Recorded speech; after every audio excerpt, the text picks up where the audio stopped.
tahun 2045. Malaysia semakin jauh dari cahaya Islam.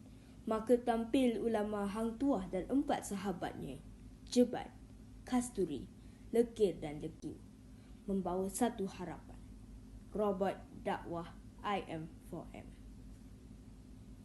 Walau zaman sudah berubah, terdapat juga tradisi dulu yang masih diguna. Contohnya, walaupun kad debit dan kredit sudah wujud, duit fizikal tetap digunakan. Satu lagi contoh ialah semasa perayaan, walaupun kereta boleh terbang, penggunaan kereta api, kapal laut dan kapal terbang masih digunakan. Sekarang, mari kami ke makmal Hang Tuah. Kita cipta ni bukan untuk ganti lama, tapi bantu dakwah untuk sampai ke semua.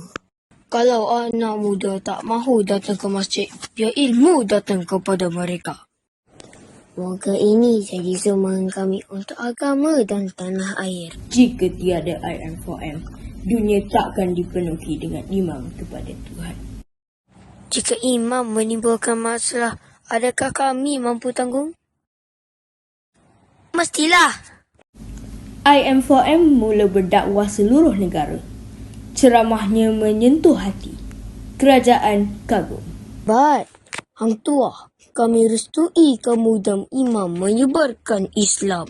Tapi muncul 5 remaja yang mencetus fitnah. Robot tak layak ajar agama. Tak perlu rasa, bukan program. Kerajaan panik dan tanpa siasat arahkan IM4M dimusnahkan. Hentikan imam sekarang. Namun, seorang lelaki bernama Muhammad menyelamatkan IM4M secara rahsia. Sabar ya, IM4M. Kita cipta untuk agama, tapi mereka bunuhnya tanpa sebab. Aku akan lawan, musnahkan hidup menteri. Jebat, jangan. Nanti timbul masalah lebih besar. Jebat mengamuk. Kekacauan tercetus. Kasturi, Lekir dan Lekiu cuba menenangkannya. Marahmu bukan jalan dakwah, itu jalan sesat. Jangan hancurkan yang apa kita bina dengan tangan sendiri. Jebat tak peduli.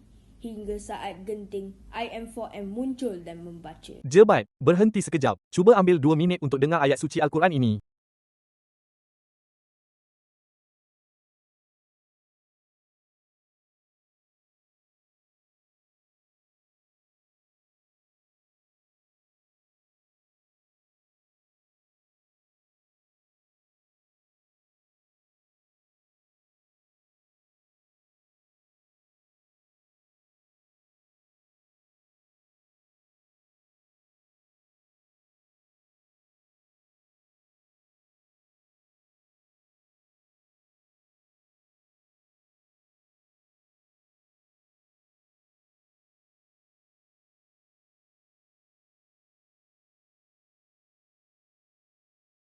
Membunuh satu jiwa yang tidak bersalah, seolah-olah membunuh seluruh manusia.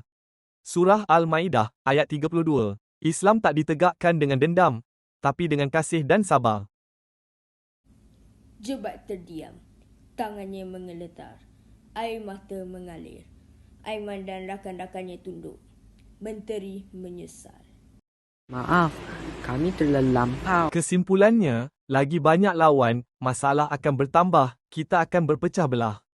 Kita perlu berdamai. Macam mana dia ada kat sini?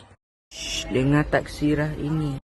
Yang benar tetap benar, tapi jalannya mesti dengan hikmah. Hang Tuah, saya menyesal. Saya tidak sangka ini akan jadi kerana saya lalai dan tidak fikir betul-betul. Kita dah seri. Dah.